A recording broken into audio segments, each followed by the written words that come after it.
Hello and welcome to the Temple of Tomes with your host, Indie Comics Jones. Today is April 15th, 2021, and this is episode 272. Today we're going to look at Thor. This is issue number 14 from Marvel, and it is also the finale for the arc Prey. And on the cover here, we see...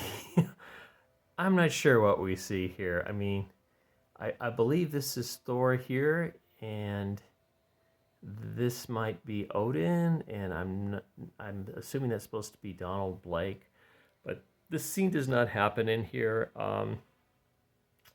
But this book is not a recommend, and I was recommending this up till now, and now I'm going to step away for Thor at least for a while. It's just. This issue just did not live up to it. And I don't know if it's because Donny Cates has been so busy with Venom and King in Black.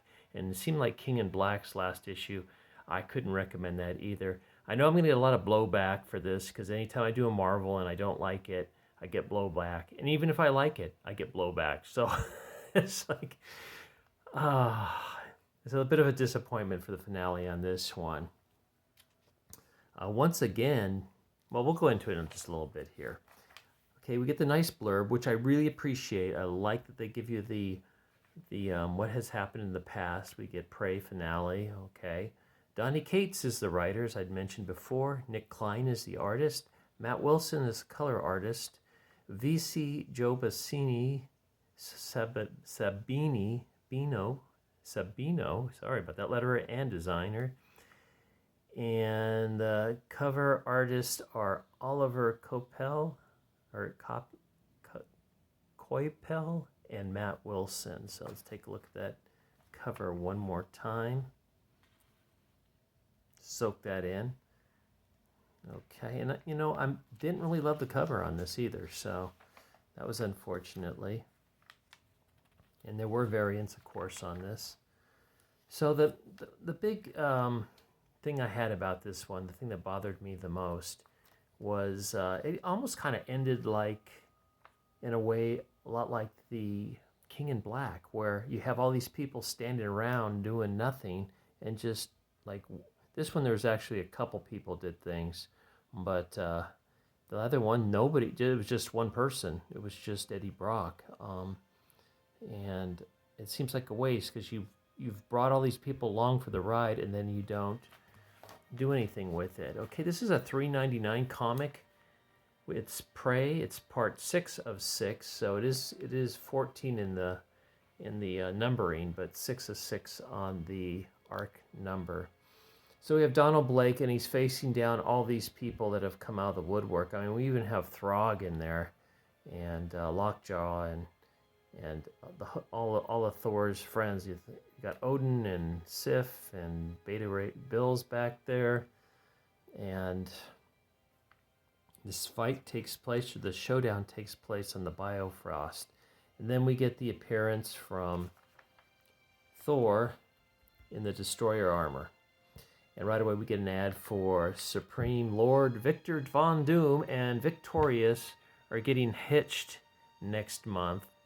So that's a royal decree, and I will not be there. I'll skip that one for sure.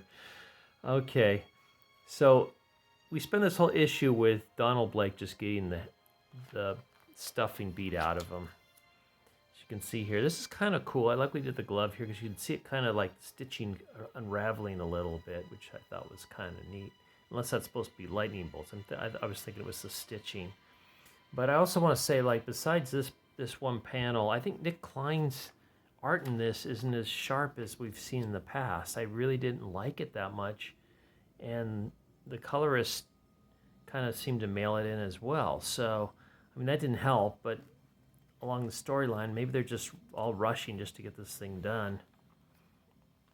It's not that great. We see Beta Ray Bill pick up the hammer for one panel, and then we see Doctor Strange wrap Donald Blake up in a spell, and he's tied down. That's pretty much for it.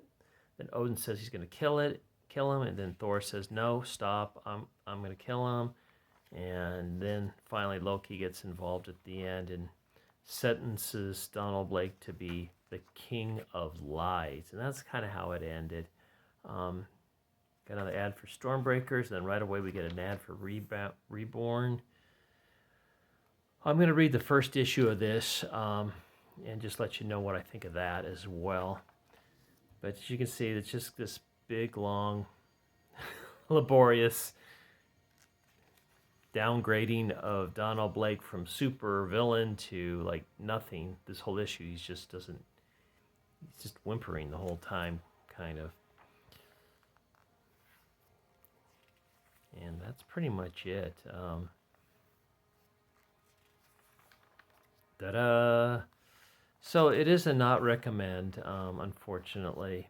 Here's the next issue in the line. This will be Thor 15, Nick Klein variant cover, so I don't know what's going on with that. But like I said, I'm going to skip out for a while, at least for a while, before coming back again to Thor. I'm just a little burned out on it. It was so good. Issue number 6 was probably the pinnacle of this run so far.